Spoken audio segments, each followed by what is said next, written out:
आप याद कीजिए उस दिन को वो लोग कहते थे कि हम आपके मसीहा हैं, हम आपका रहबर हैं। आज आप पूछे कंठी स्वरूप से, आज आप पूछे गौरव स्वरूप से कि हमने आपको वोट दिया था, आज आप भाजपा में क्यों गए हैं? मेरे दोस्तों, आपका कोई नहीं है सिवाय अल्लाह के, और आपकी खुद कौम आपकी है, वरना कोई आपका नहीं है मेरे साथ।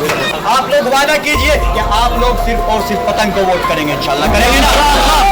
उनकी एक फैक्ट्री थी, आज 10 फैक्ट्री चल रही है, लेकिन हम लोग जहां थे उससे नीचे चले गए, क्योंकि हम लोग जब रहबर चुनने का नंबर आता है तो हम लोग सही और गलत में पहचान नहीं कर पाते। तो उस व्यक्ति ने उसको 1000 रुपए दिए, वो तितर लिया और उसकी गर्दन तोड़ दी। उसने कहा ये क्या किया? बोले आज के बाद कोई अपनी कौम से गद्दारी नहीं करेगा। ऐसे तीतरों की गर्दन तोड़ दीजिए मेरे साथियों, जो कौम के साथ गद्दारी कर रहे हैं, जो सिर्फ और सिर्फ अपने पेट के लिए राजनीति कर रहे हैं। तो लोगों को, आप लोगों का चुनाव निशान क्या है मेरे साथियों, बताएं एक बार। अगर ईमानदारी से, उसमें बच्चे भी हैं बड़े भी हैं, अगर जाकर के अपने घर में अपने परिवार से सिर्फ एक इस पड़ोसी को 2 लोगों को अगर सेट करे तो इंशाअल्लाह ताला आपको, आपके कैंडिडेट को कोई हरा नहीं सकता। अल्लाह पसंद पे जाएंगे ना। लोग 4 तारीख को देखिए जितने लोग यहाँ पर खड़े हैं, अगर ईमानदारी से, उसमें बच्चे भी हैं बड़े भी हैं, अगर जाकर के अपने घर भाजपा की गोद में जाकर के बैठे हैं मेरे साथियों, आप याद कीजिए उस दिन को वो लोग कहते थे कि हम आपके मसीहा हैं, हम आपका रहबर हैं। आज आप पूछे कंठी स्वरूप से, आज आप पूछे गौरव स्वरूप से कि हमने आपको वोट दिया था, आज आप भाजपा में क्यों गए हैं? मेरे दोस्तों, आपका कोई नहीं है सिवाय अल्लाह के, और आपकी खुद कौम आपकी है, वरना कोई आपका नहीं है मेरे साथ।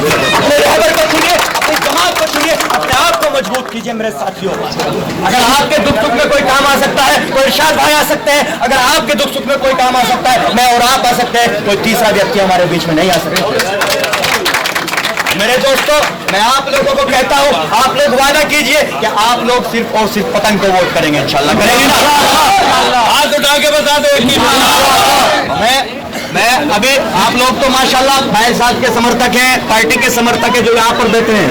मैं आपको बता दूं, जब आप क्षेत्र के अंदर जाएंगे, जब आप किसी को कहेंगे कि पतंग को वोट करें, भाई साहब को वोट करें, तो आपसे लोग तरह तरह के सवाल करेंगे। आप उनको सिर्फ एक जवाब दीजिए कि बताइए 2007 के अंदर बहुजन समाज पार्टी की सरकार बनी थी, आप हमें बताइए कि हम बहुजन समाज पार्टी को वोट क्यों दें? क्या हमारे क्षेत्र के अंदर इतना बड़ा खालापार क्षेत्र है, क्या एक इंटर कॉलेज बनाया है? बनाया नहीं बनाया। 2007 से 2012 तक बहुजन समाज पार्टी की सरकार रही है, लेकिन एजुकेशन पे कोई काम नहीं किया गया मेरे साथियों। 2012 से 2017 तक समाजवादी पार्टी की सरकार रही है, लेकिन एक सिंगल कॉलेज आपके क्षेत्र को नहीं मिला मेरे दोस्तों। अगर कुछ मिला है तो बड़े बड़े नेताओं के बेटों को जो इंग्लैंड में पढ़ रहे हैं, उनकी फॉर्च्यूनर से मर्सिडीज हो गई और हम लोगों की बाइक से साइकिल हो गई मेरे दोस्तों। हुआ कि नहीं हुआ?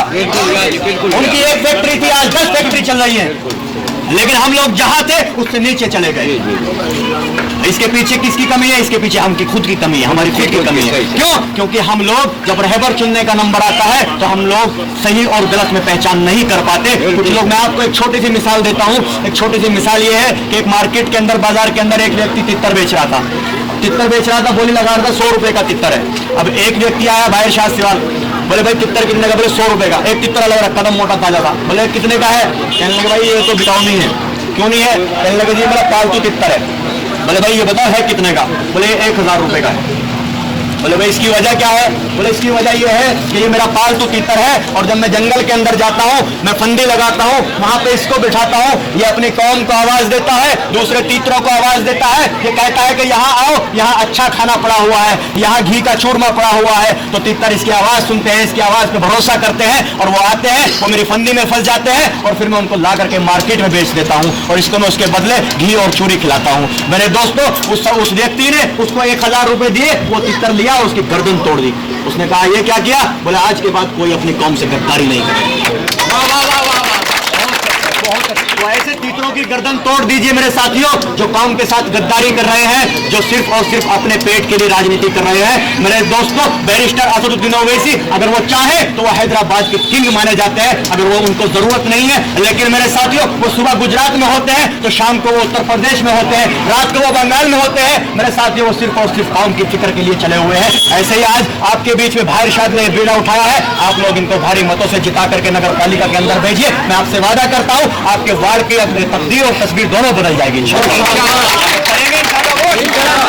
हमारे बीच हमारी पार्टी के चेयरमैन पद के प्रत्याशी गुलबार मलिक साहब भी आ चुके हैं। आप लोग ये इन चीजों का ध्यान रखिए कि आपकी वोट जिस तरीके से एक समाज को सिर्फ और सिर्फ अपना चुनाव निशान दिखाई देता है, वैसे ही मेरे दोस्तों आप लोगों का चुनाव निशान क्या है मेरे साथियों, बताएं एक बार, जोर से बताएं। जब आप लोग 4 तारीख को देखिए, जितने लोग यहाँ पर खड़े हैं, अगर ईमानदारी से, उसमें बच्चे भी हैं बड़े भी हैं, अगर जाकर के अपने घर में अपने परिवार से सिर्फ एक इस पड़ोसी को 2 लोगों को अगर सेट करे तो इंशाअल्लाह ताला आपको आपके कैंडिडेट को कोई हरा नहीं सकता। अल्लाह वोट पतंग पे जाएंगे इंशाअल्लाह, जाएंगे ना।